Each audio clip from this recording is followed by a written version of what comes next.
The wolves of Ashenvale had waited 3 long years for their alpha king to choose a queen. Naya sat at the high table in a gown the color of winter frost, the queen's circlet pressing cold against her brow, and told herself tonight was the night everything she had endured would finally make sense. The wedding. She turned the word over in her mind the way a person turns a stone in their palm, testing its weight, making sure it is real. 6 months of ceremony and preparation had led to this hall. 6 months of fittings and council introductions and the careful, exhausting work of learning how to move through rooms that were not yet hers, how to meet the assessing eyes of pack leaders calculating her worth against the weight of a crown, how to hold herself with the quiet certainty of a woman who deserved to be here. She had managed all of it because of the way Kaelin looked at her when no one else was watching. For 8 months before the wedding, she had known a different version of him. The man who appeared at her chamber door in the quiet hours before dawn, with the composed armor of his public self stripped away, his expression open in a way she suspected very few living people had ever seen. Whose hands, capable of ending a fight with a single motion, went completely still when he reached up to brush her hair from her face, as though she were something he was afraid to damage. Who had sat through the length of a storm with her when she could not sleep, not speaking, just present, because she had mentioned once that silence felt less threatening when another person was inside it. She had believed every word he had ever said to her. Her hand dropped beneath the table's edge and rested, almost without her permission, against the warmth that had settled low in her belly over the past 2 weeks.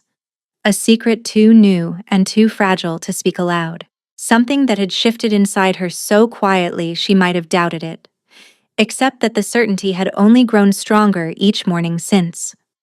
She had planned to tell Kaelin tonight, after the court retired, in the stillness of the chambers that would finally, as of tonight, belong to them both. She had practiced the words. She had decided how she would hold her face when she said them. The High Elder rose, and the hall fell into the kind of silence that 2,000 wolves can produce when they all decide simultaneously to hold their breath. Naya looked at Kaelin. He sat beside her in ceremonial black, the Alpha King's seal at his collar, his profile cut sharp against the blazing chandeliers. She searched his face for the private man she knew, for some flicker of the tenderness he kept sealed away from the world and gave only to her, in darkened corridors and early mornings, and the space between one breath and the next, when he thought no one was watching even her. His eyes were fixed on the middle distance. Flat. Empty. Absent in a way that raised the small hairs at the back of her neck before she could name why. She touched his hand beneath the table. He did not respond. She told herself it was the weight of the occasion, the pressure of 2,000 witnesses, the stillness that some men retreated into when the world demanded too much of them at once. She told herself she knew him, and that she knew this. She was still telling herself this when the High Elder finished speaking and Kaelin rose. Not to address his court, not to speak the words of completion that tradition and every witness in that hall expected. The acknowledgement of his queen, the declaration before his pack that she was chosen and claimed and beside him by right. He rose from his chair at the high table and he turned his back on it. The celebration did not die immediately. It requires a moment for an enormous thing to be understood. The music played 2 more notes. The laughter at one of the far tables completed itself. And then, in the way that fire understands a change in the air before the flame has time to show it, the hall went quiet. Every wolf in Thornspire watched their Alpha King walk the full length of the feasting hall. Naya watched too. She watched him move with a strange mechanical quality, his stride stripped of the fluid predator's grace she knew so well, his gaze directed at a point at the far end of the room with a fixed, vacant precision, as though he were following a path he had not chosen. He stopped before the delegation from House Varek, before Vendra. Naya had heard the name in the careful way people say a thing they believe will matter eventually. Vendra of House Varek, whose family controlled the eastern trade passes, whose bloodline had been maneuvering itself toward the Ashenvale crown since before Kaelin's father had sat it, who had attended the wedding as a courtesy guest and had accepted the invitation with a graciousness that, at the time, had read as appropriate and now read as something else entirely. She was striking. Tall, assembled with the precision of a woman who had been prepared for important rooms, her gown a deep arterial crimson that made everything around it look dim by comparison. She rose as Kaelin approached with the composed ease of someone who had been expecting this moment and had decided long ago exactly how she would look when it arrived. Kaelin held out his hand. Vendra took it. And the Alpha King of Ashenvale, on the night of his wedding, walked out of the feasting hall with another woman, while his queen sat at the high table with her hands folded and her spine straight, and his air growing small and new and secret inside her. The doors at the far end of the hall closed. The sound they made was very small. That was what Naya would remember most in the nights that followed. Not the silence of 2,000 wolves, not the face of Lord Caius Varric at his family's table, not quite managing to conceal the satisfaction spreading beneath his composed expression. Not the court healer leaning to whisper something behind her hand to the woman beside her. The sound the doors made. The soft, definitive finality of it. Naya sat very still.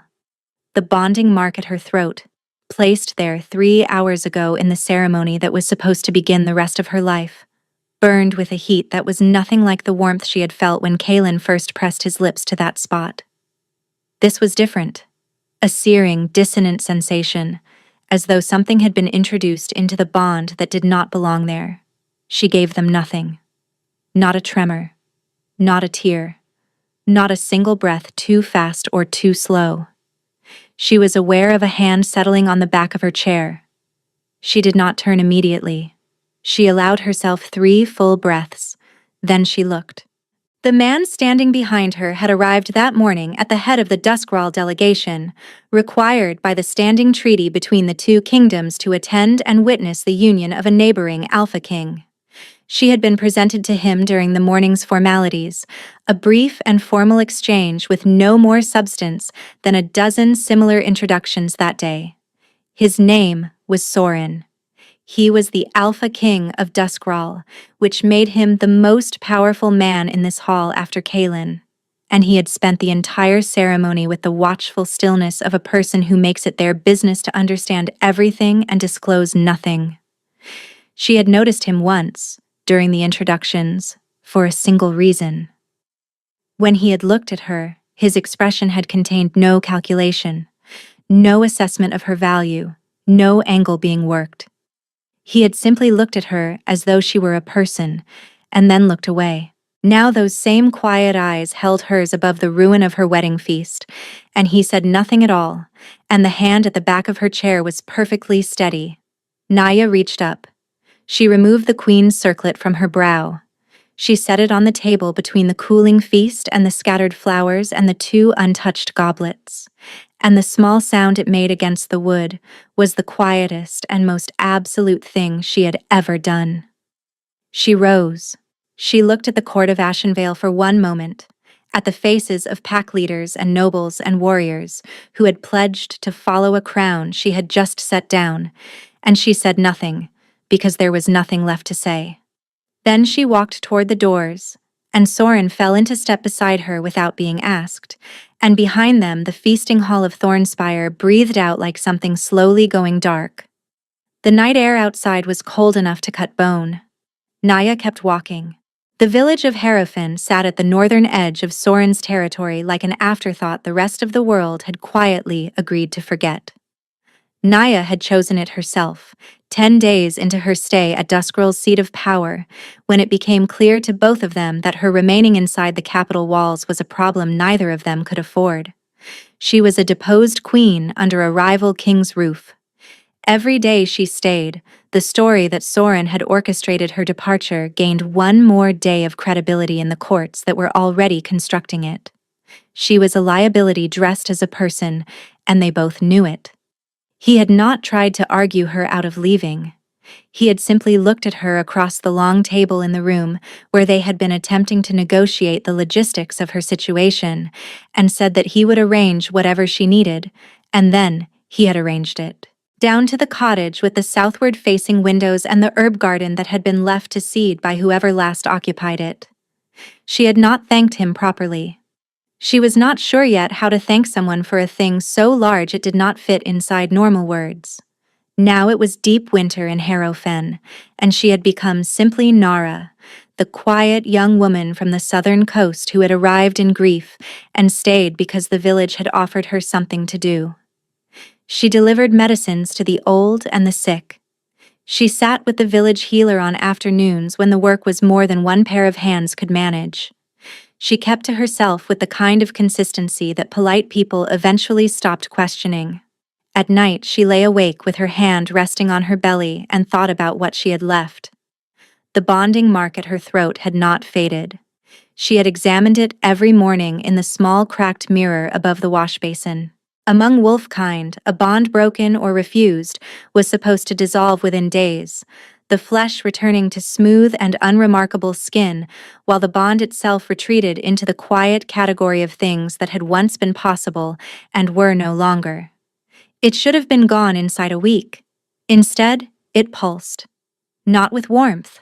Not with the gentle resonance of connection she had felt in the early months with Kaelin, when standing near him had made the world settle into focus the way eyes adjust to good light. This was something searching and irregular, a low throb that woke her at unpredictable hours and pressed against the underside of her awareness like a question she could not hear clearly enough to answer. It made no sense.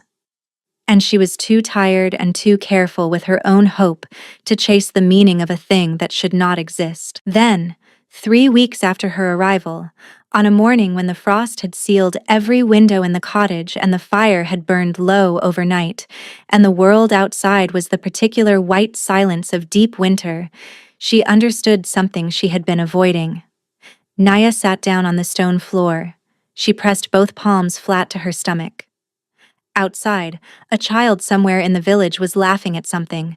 The sound carried clean and indifferent through the cold air.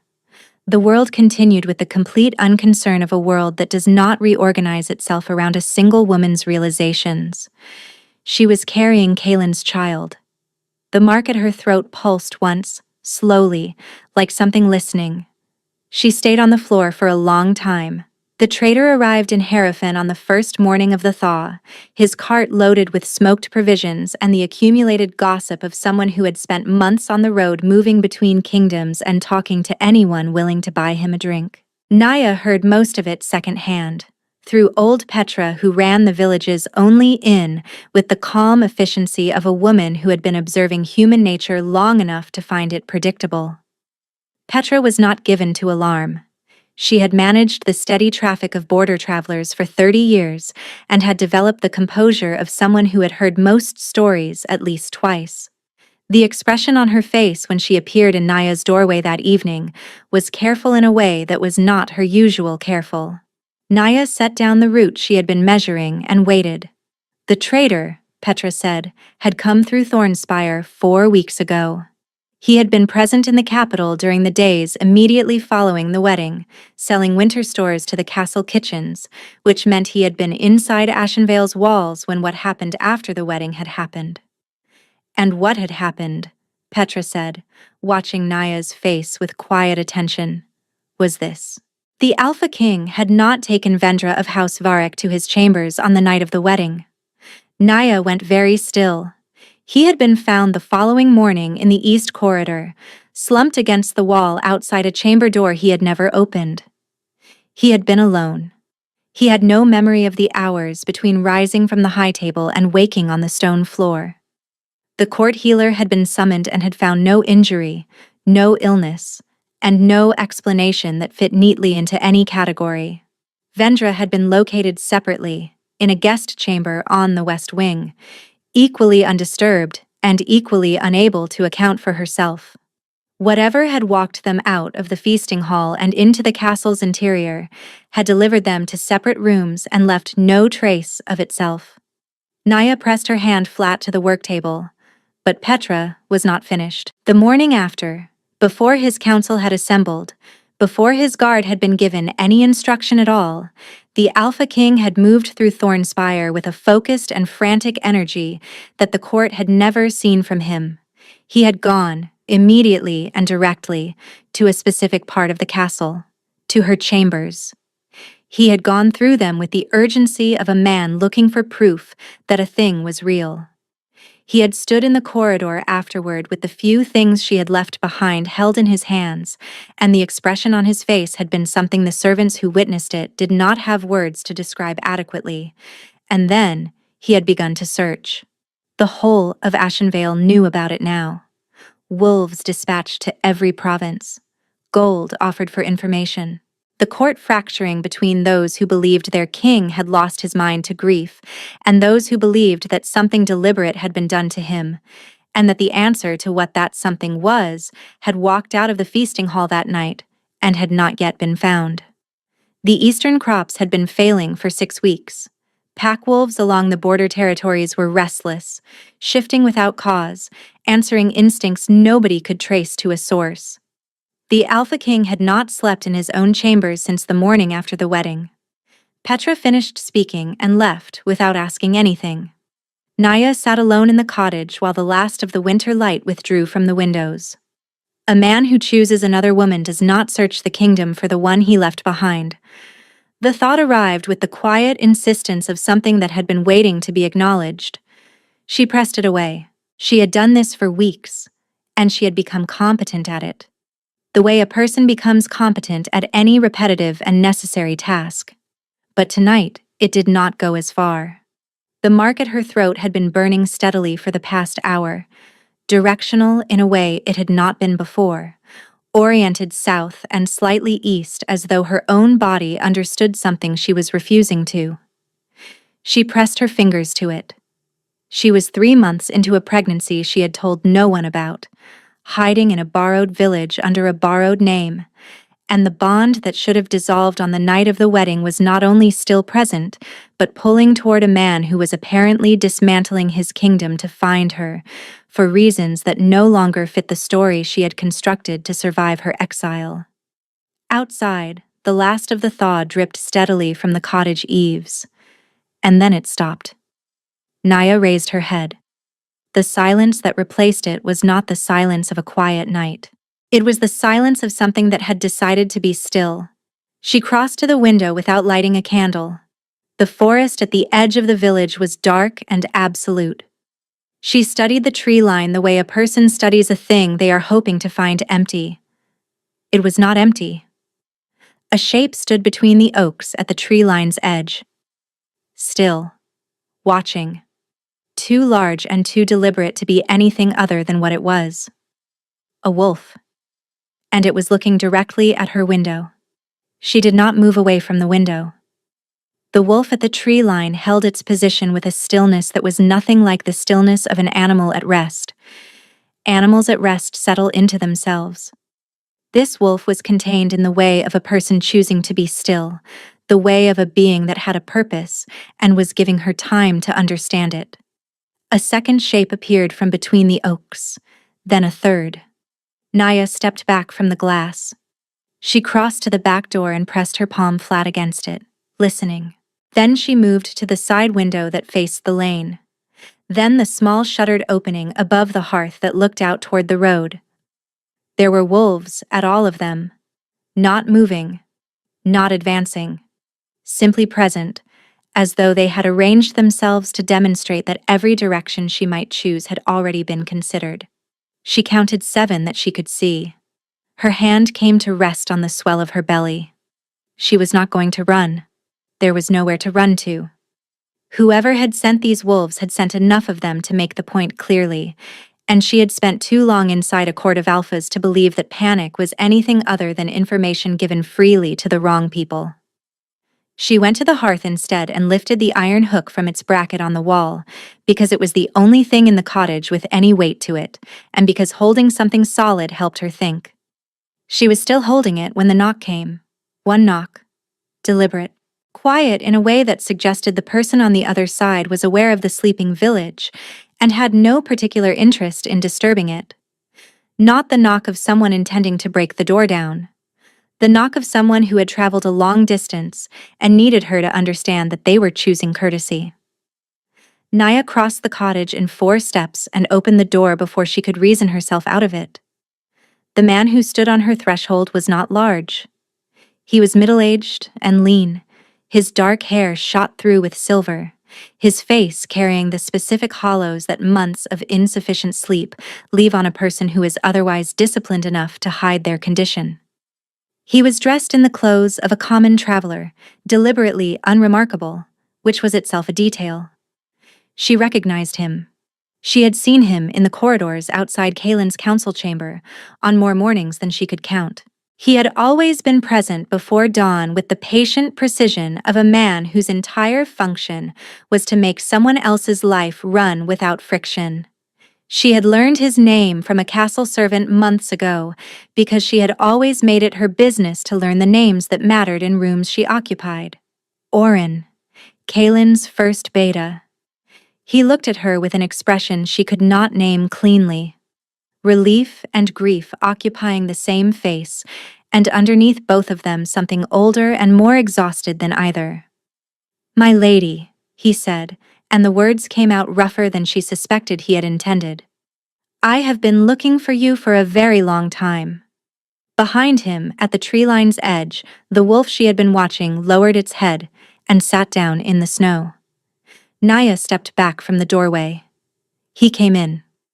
Oren sat at her table and told her everything in the careful, precise manner of a man who had been rehearsing this conversation for months. He had found the first piece of evidence 6 weeks after the wedding, when one of Kaelin's guard captains had traced an unusual supply order backward through 4 separate intermediaries to a provisioner whose primary income came from servicing the households of Ashenvale's noble families.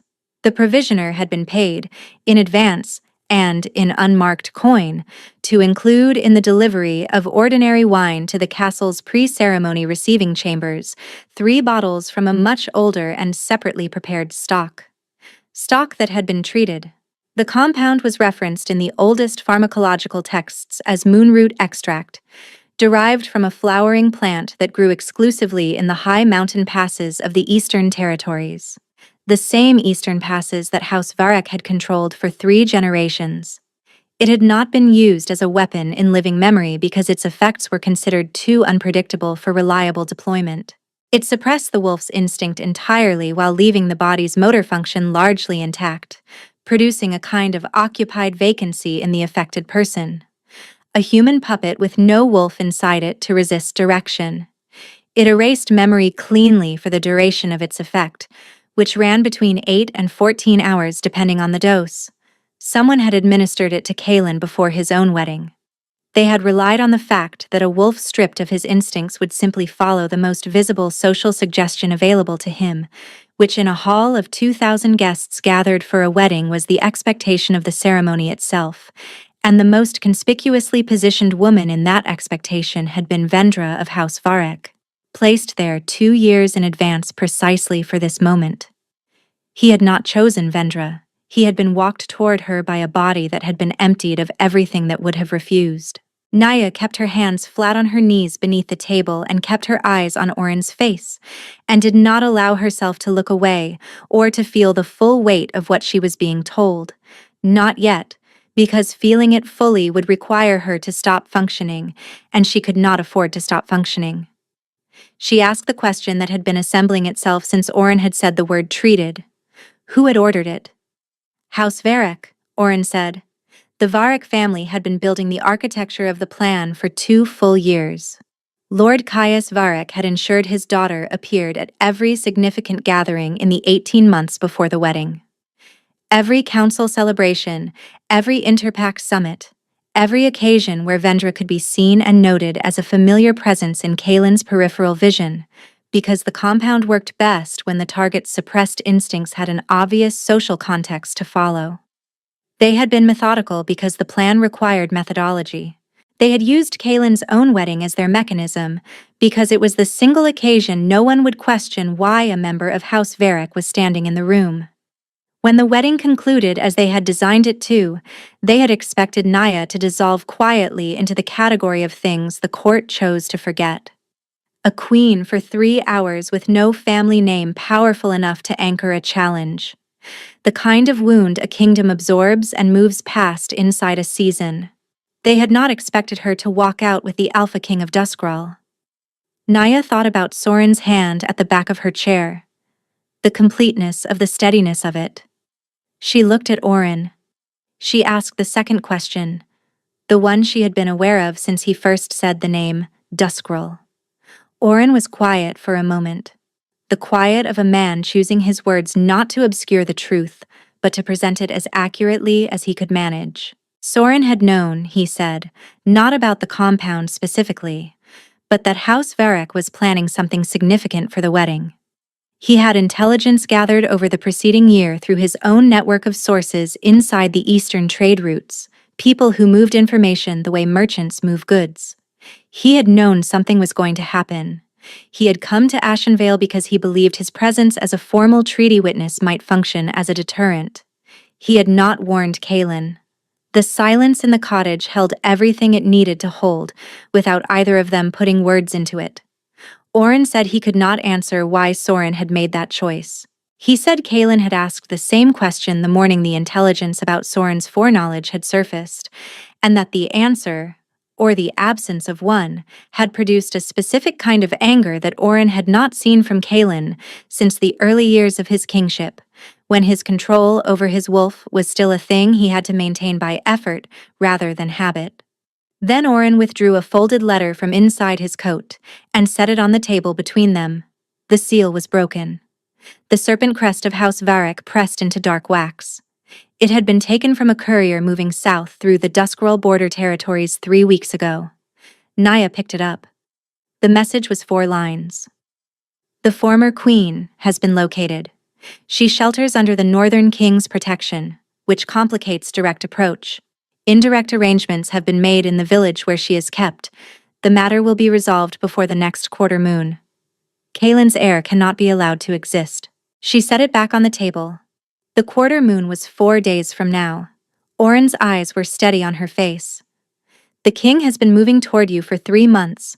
The bond has been guiding him, but this is a large kingdom and he has been careful not to alert House Varric's informants to his direction of travel. He is closer than he has ever been. But he is not yet close enough. Outside, one of the wolves stationed at the tree line made a short, sharp sound.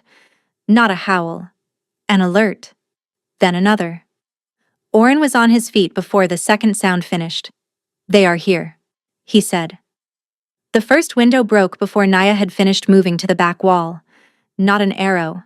A stone, wrapped in dark cloth to suppress the sound, punching through the old glass and striking the hearthstones with a flat, hard crack. Smoke began rising from it immediately. Oren moved with the decisive speed of a wolf who had spent 4 decades in the service of an Alpha King.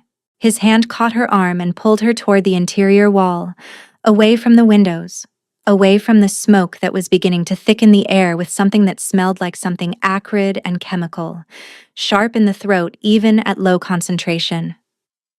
They are not here to retrieve you, he said, his voice low and absolutely level. Stay behind me, and stay low. Through the ruined window she could hear the night disassembling itself outside. The wolves Oren had posted around the cottage had engaged with something in the tree line.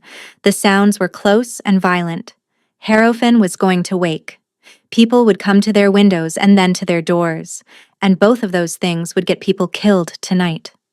Oren shifted. The lean, silver-haired man who had sat across her table was gone in the span of a single breath. The wolf that replaced him was the color of dark ash and winter birch, larger than his human frame had suggested, his entire attention fixed on the back door with the absolute focus of a being that had reduced the world to a single priority. The back door shook in its frame. Naya pressed herself flat against the interior wall. She had been aware of the bond mark at her throat throughout her exile in the way a person is aware of an injury that will not resolve. A constant, low presence. A thing that existed and demanded acknowledgement and offered no explanation for itself. She had treated it as passive, as something that happened to her rather than something she could act through. She was not certain what made her act differently in this moment. Possibly the smoke in the air, possibly the sound of violence outside, possibly the quality of terror that arrives when you understand that the threat is not arriving at some future point, but is present now, on the other side of a door. She pressed her palm to the mark, and she pushed. Not physically, through it. The way she might push a door she had not previously understood was on a hinge.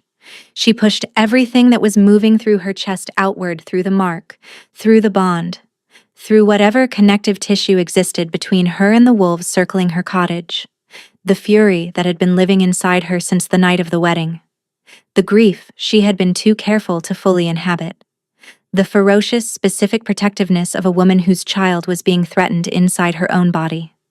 She pushed it all outward and felt it travel. The wolves attacking the back door stopped. Not gradually. At once. The pressure against the wood ceased entirely, replaced by a confused, low sound she had never heard from a wolf before, a lost, disoriented quality, like animals that have been moving with complete certainty and have suddenly found the certainty removed from beneath them. Paws in snow, scrambling away. Silence on the backside of the cottage. Through the broken window she heard two of the wolves in the tree line break away from the engagement and flee north, without apparent direction. Running the way animals run when they no longer understand where they are going but understand that they need to go somewhere. But not all of them broke. The back door opened. Not forced. Opened with the calm, practiced efficiency of someone who had approached this particular problem from outside the wolf's emotional register entirely. A person, in dark clothing. A strip of cloth across the lower half of his face. Eyes that crossed the room in a single sweep and located her with the quick, professional precision of someone who had done this kind of work before and had very few feelings about it. Those eyes found hers and held them, and she understood she had run out of immediate options. Oren came off the floor. The wolf hit the assassin with the full force of months of searching compressed into a single motion, and what followed was brief in the way that the most serious kinds of violence are brief. Not theatrical. Simply consequential. The cottage wall cracked where Oren struck it on the return, and he dropped, shifted back to human form, and did not immediately get up. The man crossed toward Naya. She pushed again through the mark. Harder. Past the point where the effort felt like choice, and into the territory where it felt like tearing. The man's step slowed.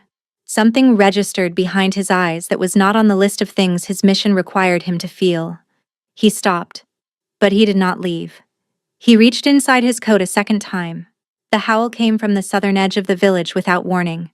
One voice. Enormous and singular, and absolutely clear in the cold night air, carrying a frequency she had never heard directed at her, but recognized with a certainty that had nothing to do with memory and everything to do with the mark burning at her throat. The assassin's hand stopped inside his coat. His head turned toward the sound. The howl came again. Closer now. Moving through Harrowfen at a speed that suggested whatever was producing it was not particularly concerned about being heard. Every wolf within range of it went completely still, including, for 3 suspended seconds, the man standing in her cottage with his hand inside his coat. His face, behind the cloth, had changed. Not much. Just enough. Naya had seen that specific expression before, on the faces of wolves in Kalen's court on the rare occasions when the Alpha King had entered a room already in tension. That involuntary rearrangement of confidence into something more careful. What she was looking at on this man's face, in this moment, was fear. The cottage door came off its hinges, not from impact. From the proximity of something that had decided doors were a concept too small for what it was carrying. The wolf that stepped through the frame was black from nose to tail, enormous in the way that stops being about size and becomes about presence, every inch of it radiating an authority so complete it was almost a physical weight in the room. The assassin, who had not broken composure in front of anything that evening, looked at it for one full second and ran. He cleared the broken window cleanly and disappeared into the dark, and Naya would think later that this was probably the most honest reaction she witnessed that night. The wolf stood in the smoke, and the shattered glass and the place where Oren had fallen, and its eyes, burning gold in the dark, found her immediately and did not leave her. She could not move. The bond mark at her throat had passed through burning into something that had no words she knew, a heat so complete it had become indistinguishable from the rest of her. 3 months of distance and she could feel him breathing. The wolf shifted. The man who replaced it was not composed. He was wearing plain travel clothes, his face carrying the specific exhaustion of someone who had not stopped moving in days, his eyes still carrying gold that had not fully retreated. He stood in the ruins of her cottage and looked at her the way someone looks at a thing they have been told might not still exist. He said her name, not as a declaration, not as an arrival. Just her name, in the voice she had heard only in memory all those months, spoken with the tenderness of a person who has been carrying something carefully for a long time and is setting it down at last. She had no time to respond. A second figure filled the doorway. Soren stepped through the ruined frame, assessed the room, and stopped when his eyes reached Kaelin. The two Alpha Kings regarded each other across 6 feet of destroyed cottage, and the air between them had the quality of weather about to break. Naya stepped between them. She did not plan it. She simply understood, in the way she had learned to understand things in rooms full of alphas, that the space between them would resolve itself in the next 3 seconds with or without her occupying it, and the version where she occupied it was the version where everyone walked out. "Not tonight," she said. "Not in my cottage, and not over my head." The silence that followed tested itself. Kaelin looked at her, and something happened in his face. The gold in his eyes reduced itself by a controlled degree, the wolf pulling back an inch. What replaced it was not calm, but the specific, deliberate quality of a man choosing to hear something even when everything in him is pulling toward a different response. He looked down at Oren. He crossed the cottage, went to one knee, and pressed his hand to the beta's chest. The gesture was automatic and completely unself-conscious. An alpha taking measure of a wolf who had served him. "He is stable," Kaelin said. Then he looked up at her. "Are you hurt? Not are you all right? Are you hurt?" The practicality of it, the care underneath its specific language, the fact that his first coherent sentence to her after all this time was not about him at all, did something to the structure she had been maintaining inside her chest since the night of the wedding. "No," she said. He nodded. He rose from Oren's side and turned to face her fully, and she saw for the first time the face of a man who had been carrying something for months that had no proper place to put. "I woke up on the floor of a corridor in my own castle," Kaelin said, his voice low and stripped of everything except accuracy. "I had no memory of the previous night. The bond was wrong in a way I had no word for, as though something that had been present had been removed while I was unconscious. I went to your chamber, and everything you had left was already cold." Naya said nothing. "They told me what the court had witnessed. I understood immediately what you must have seen and what you must have concluded. And I want you to know that I understood it not as an excuse, but as the truth of what I cost you." "And what do you want me to do with that, Kaelin?" "Nothing," he said without hesitation. "I am not telling you so that you will be quicker to forgive me. I am telling you because every version of what I rehearsed saying to you sounded like a man trying to talk his way out of something he has no right to talk his way out of." The mark at her throat pulsed once, warm and deliberate. Something inside Naya shifted. It was not forgiveness. It was not relief. It was the recognition that the man in front of her was not managing her. He was not deploying the language of accountability as a tactic. He was simply, with the stripped-back honesty of a person who has run out of ways to be strategic about their own pain, telling her the truth. She had 3 months of truth to tell him in return. She would tell it. But before she could speak, Soren said, "There is something I need to tell you both. About why I did not warn you. Before we go any further, because it changes the shape of what comes after." Kaelin looked at him with the precise, contained fury of a man who has been waiting months to ask a question. "Then tell me," he said. Soren told them everything. He told it the way he appeared to do most things, with an economy of language and no audible attempt to arrange the facts in a light more favorable to himself.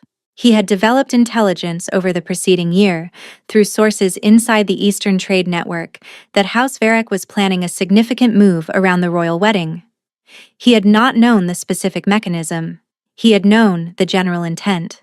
He had also known, from a source closer to Ashenvale's court, that there was someone inside Kaelin's inner council passing information to Lord Varric.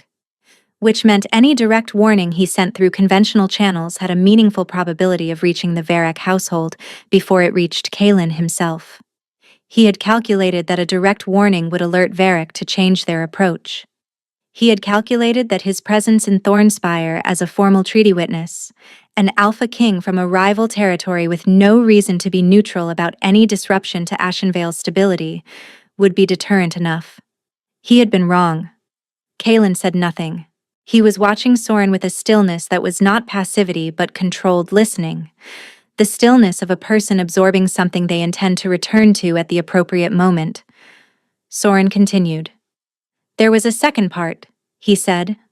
"He came to Ashenvale not only because of the intelligence about House Varric's plans. He came because he did not know who was going to make a move or what the outcome would be, and he wanted Duskrall position to benefit regardless. He had been watching Ashenvale's political fractures for 3 years.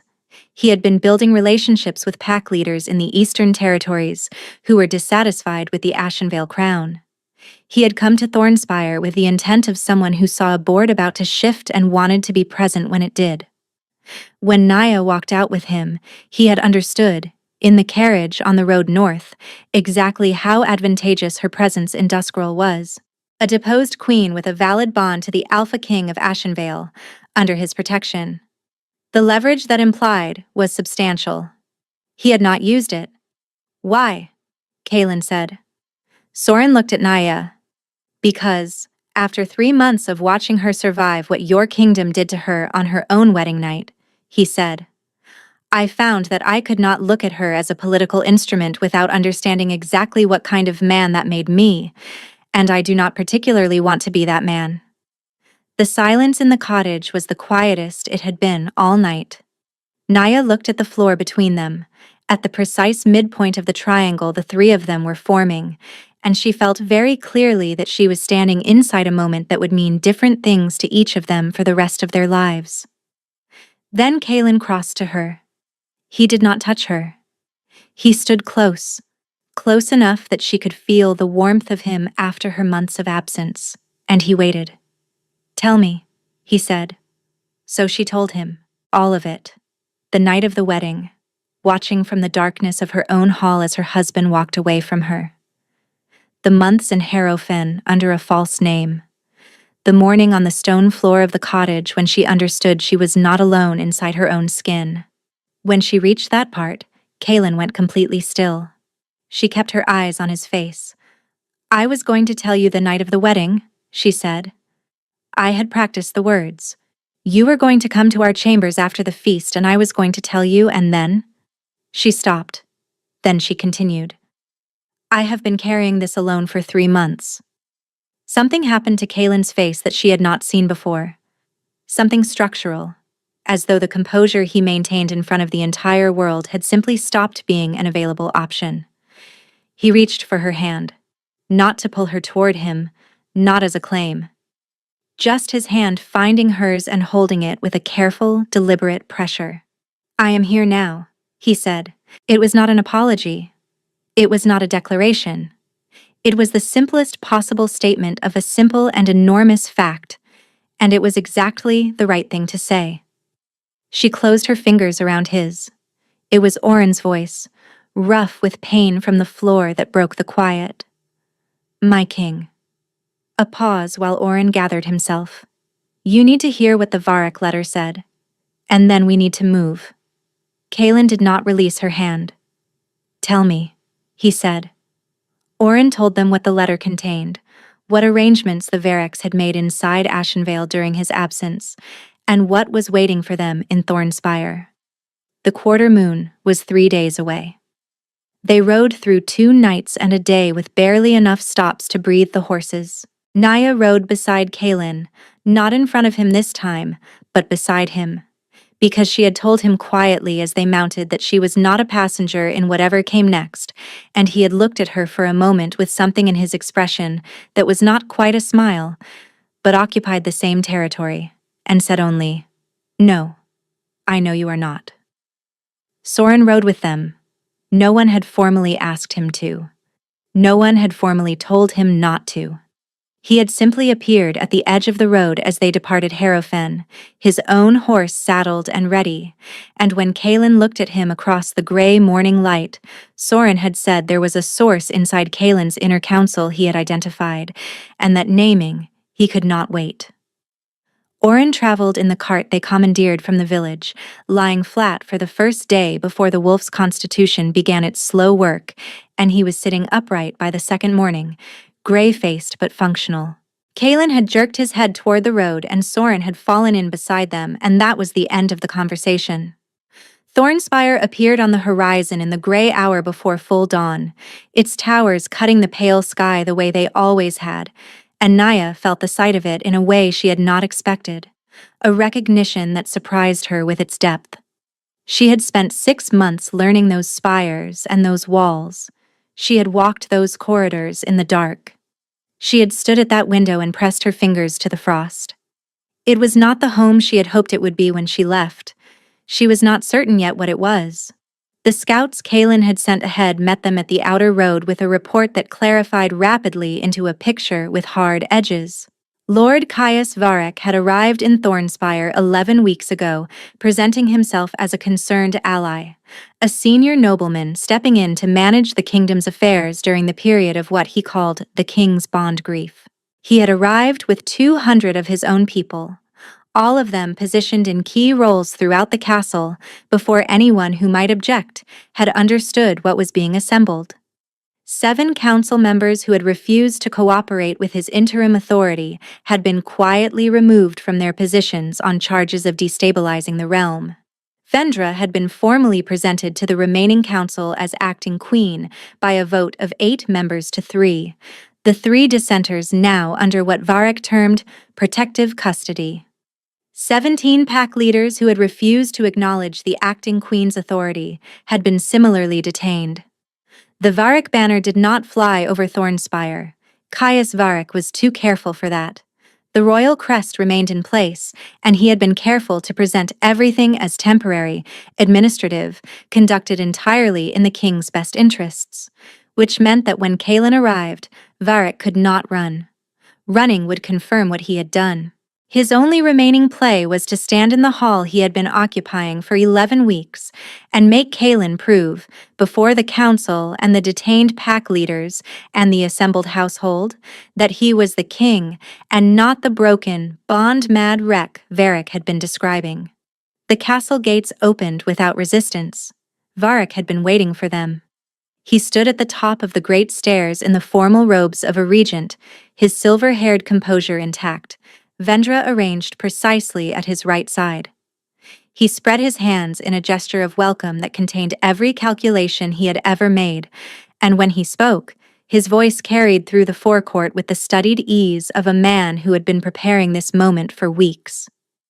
"My king," he said, "you have returned. We have been keeping everything safe in your absence." Beside Naya, she felt Kaelin's horse shift beneath the tension moving through him. "I know what you have been doing," Kaelin said. "Then you know it was done entirely for Ashenvale." Varric's eyes moved to Naya, and the warmth in them did not reach whatever was behind them. "Though I see you have brought the former queen, there will be those on the council who question the wisdom of that." "Let them," Naya said. Varric smiled.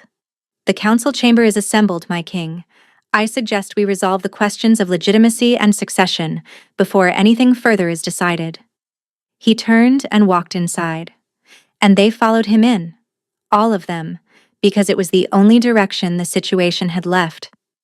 The council chamber held 60 people in formal assembly. Pack leaders who had refused to cooperate with Varric occupied the left side of the room, some of them still visibly marked by weeks of detention. The 8 council members who had voted Vendra her temporary queenship occupied the right, with Varric's 200 behind them like a wall.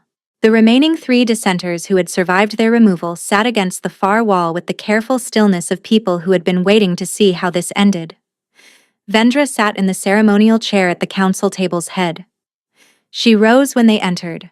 Her expression was composed, and she looked at Naya once, a single, assessing look, and then looked at her father. Caius Varric took the floor with the ease of a man who had been holding it for 11 weeks. He spoke for a long time about the necessity of stable governance during periods of crisis. He spoke about the precedent of temporary regency. He spoke about the concern of the council and the pack leaders and the household regarding their king's state of mind, his obsessive 3-month search for a woman who, Varric said with genuine sorrow in his voice, had chosen to leave with a rival king on the night of her own wedding, suggesting a prior understanding between them that raised serious questions about the validity of the bonding ceremony itself. He suggested, with great apparent reluctance, that the council consider a formal inquiry into the king's fitness to rule. The chamber was very quiet. Naya listened to all of it. She stood slightly behind Kaelin, and she felt through the bond mark the precise quality of the fury he was managing. A thing so large and so controlled, it was almost more frightening than if he had simply let it loose. Then she stepped forward. She did not wait for acknowledgement. She moved to the center of the floor, and the room's attention shifted to her with the speed that rooms always shift when someone moves with that combination of certainty and calm. "I am Naya," she said. "I am Kaelin's bonded mate. The mark of that bond is on my throat and his, placed there by the High Elder at the bonding ceremony, which this man watched, and which none of you have the authority to declare void regardless of what was administered to the king's wine that night." The silence deepened. "Under the old law," she continued, "a bonded mate in an active bond has the right to demand testimony before the assembled packs, rather than judgment by council vote. I am invoking that right." Varric's composure remained intact. "The lady's bond status is precisely what is under question." "Then question it in front of the pack leaders you have been detaining," Naya said. "Release them into this room, and let them hear what I have to say, and let them decide." The detained pack leaders stirred. Varric's eyes moved across them. She watched him calculate. 17 pack leaders, all of them detained for refusing to accept Vendra's authority, all of them with grievances that had been accumulating for weeks. If he refused to release them now, in this room, in front of this assembly, the refusal would say precisely what Naya needed it to say. "Release them," Kaelin said, and his voice was the voice of a king who has been waiting for exactly this moment. Varric's guard hesitated. Varric said, "Release them." The pack leaders entered the chamber and took positions along the walls, and the room changed its shape entirely. Naya spoke. She told them what Oren had found: the moonroot extract, the 4 intermediaries between Varric and the treated wine, the courier letter intercepted at the Duskrell border. She did not perform outrage. She presented facts with the precision of a woman who had spent months in exile with nothing to do but understand exactly what had been done to her and why. And then she said, "I am carrying Kaelin's heir." The chamber held a breath so complete it seemed to suspend time. "Your assassins were sent to ensure this child would not exist," she said, looking at Caius Varric directly. "The letter said so. I have it here." She set the letter on the council table.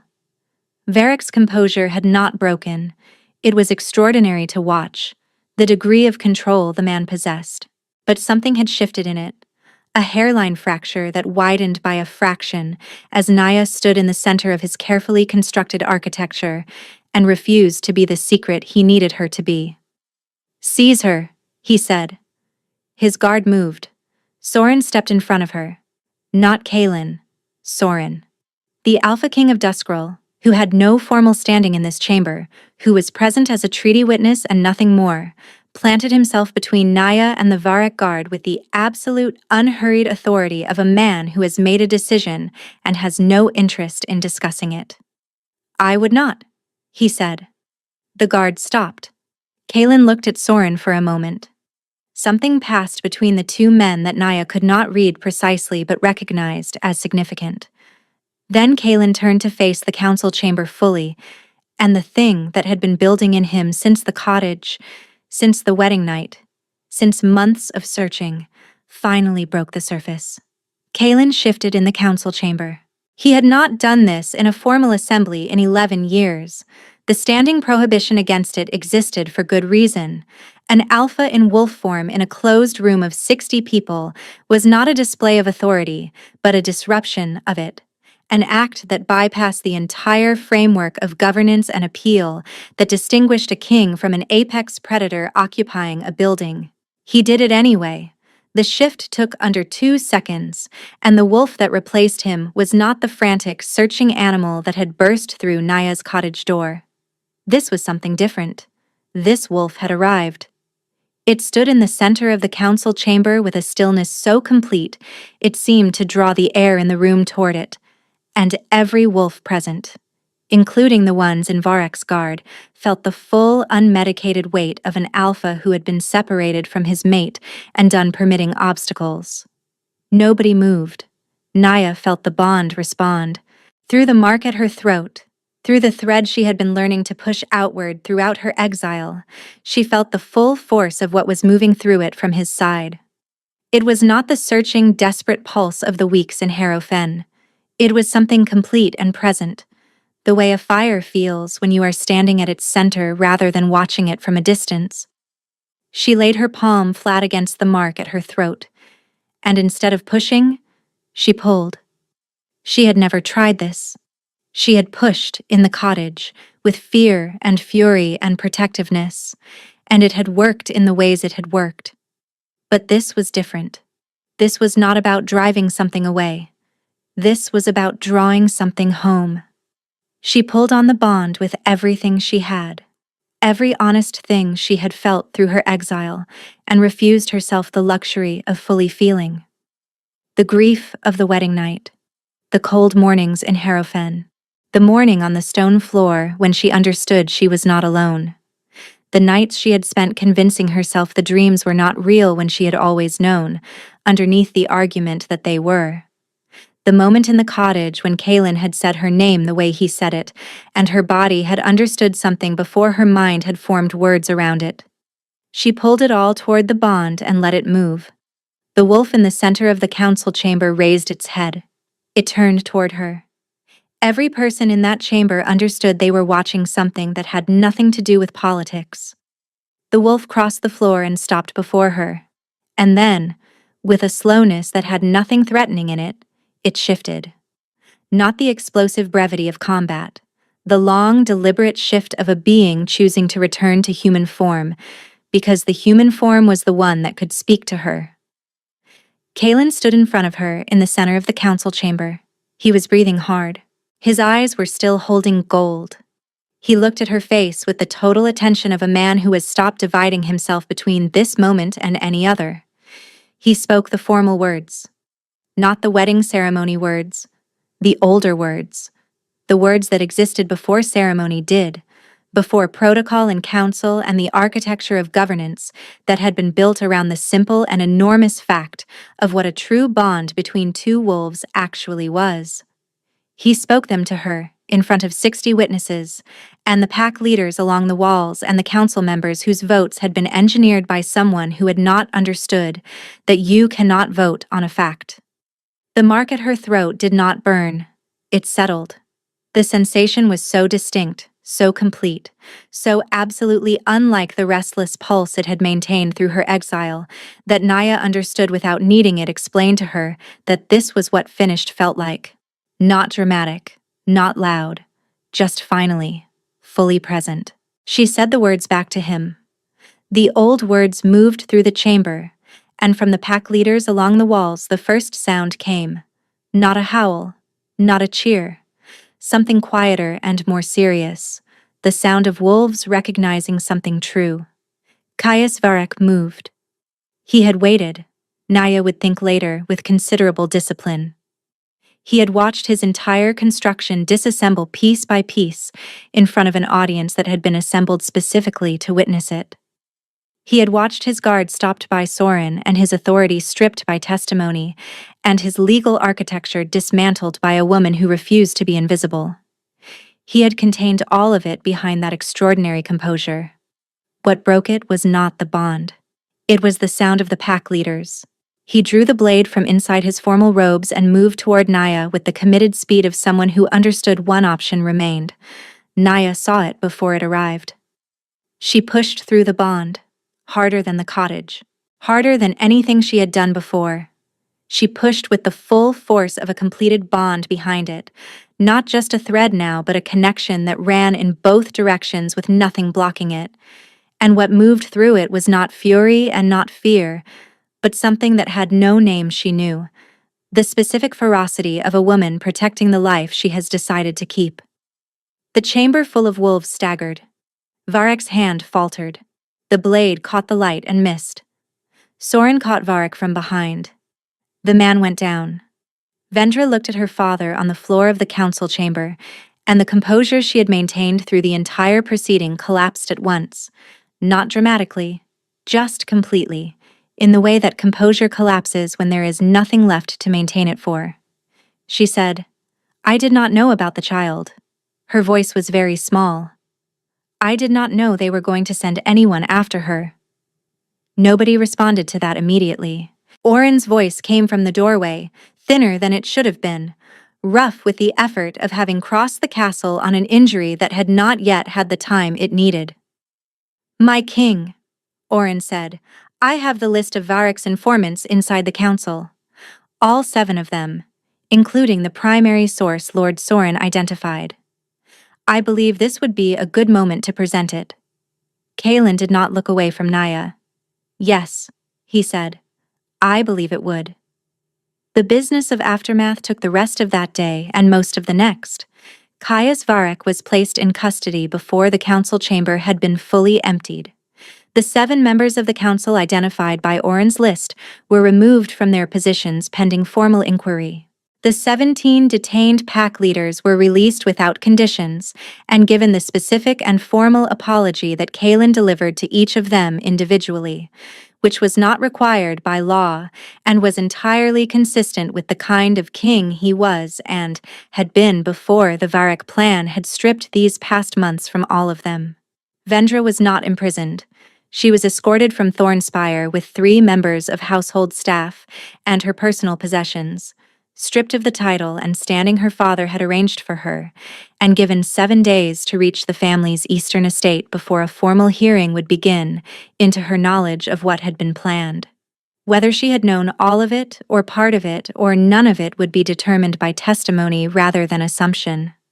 Naya had said this was the right approach. Kaelin had agreed without hesitation. Through all of it, Oren stood and sat, and occasionally leaned against walls with the careful discipline of a wolf who refused to acknowledge that he was not yet well.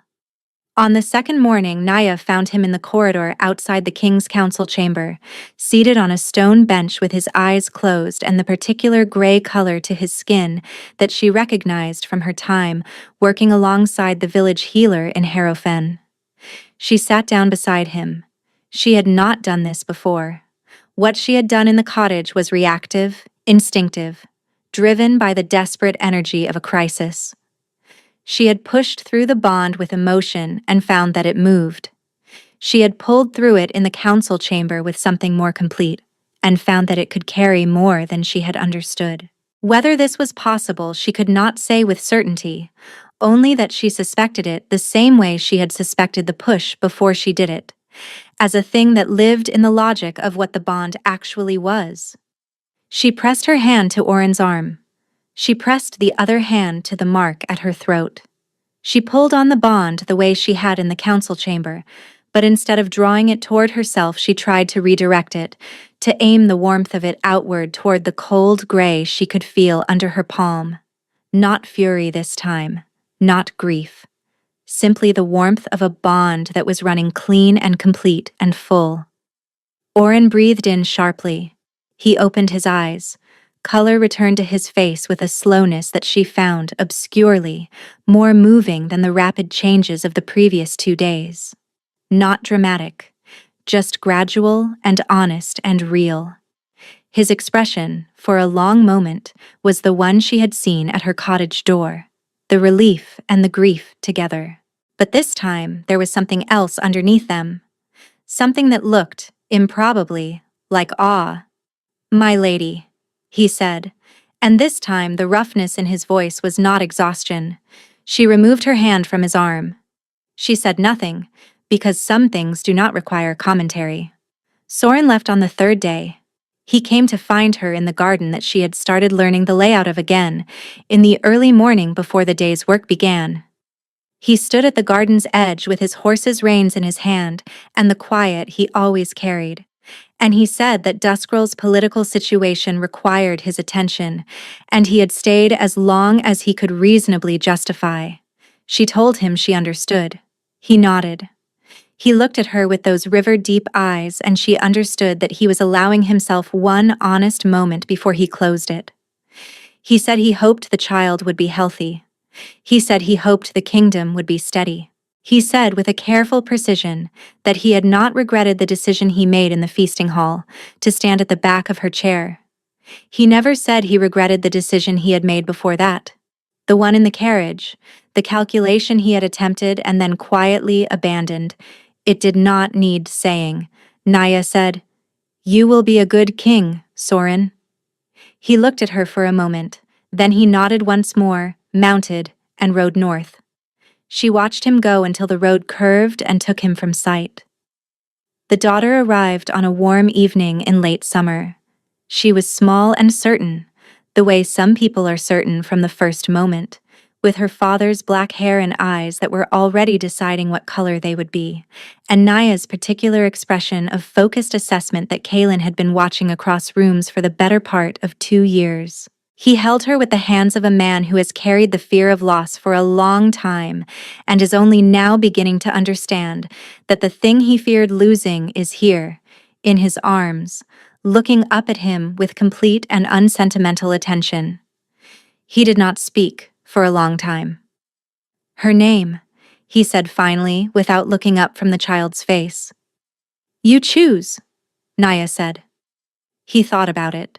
She watched him thinking about it, the specific care of a person approaching something they want to get right. He said the name quietly, once, as though testing how it sounded in the real air rather than inside his own head. She heard it and understood that he had chosen it for the same reason she would have chosen it, which was the best possible outcome of the decision. She held out her arms and he gave the child back to her, and then sat beside her on the narrow bed in the way that large people sit in small spaces when they are entirely satisfied with where they are. It was late, and the window was open, and outside Thornspire, the evening carried the sounds of a kingdom that was learning to be steady again. The pack leaders had returned to their territories. The council had been reconstituted. The formal inquiry into House Varek's actions was proceeding with the deliberate pace of a process that intended to reach the right conclusion rather than the fast one. Caius Varek would face judgment before the assembled packs. He had known this since the moment Soren caught him in the council chamber, and he had stopped performing composure entirely somewhere in the 2nd day of his custody, which Oren reported with the mild satisfaction of someone who had been watching the performance for 11 weeks. The mark at Naya's throat had healed into a scar the color of moonlight on water, and it no longer burned or pulsed or surged.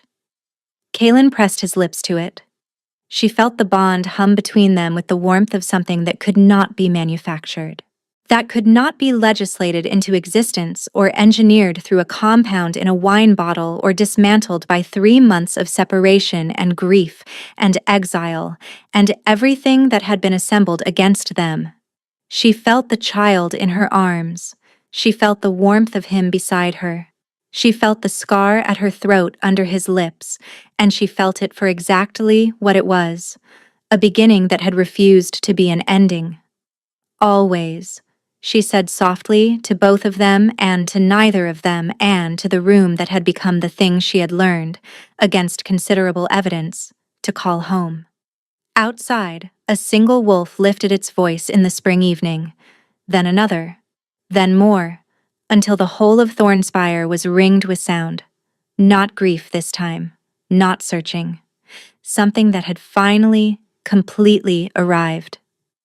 Thank you for listening.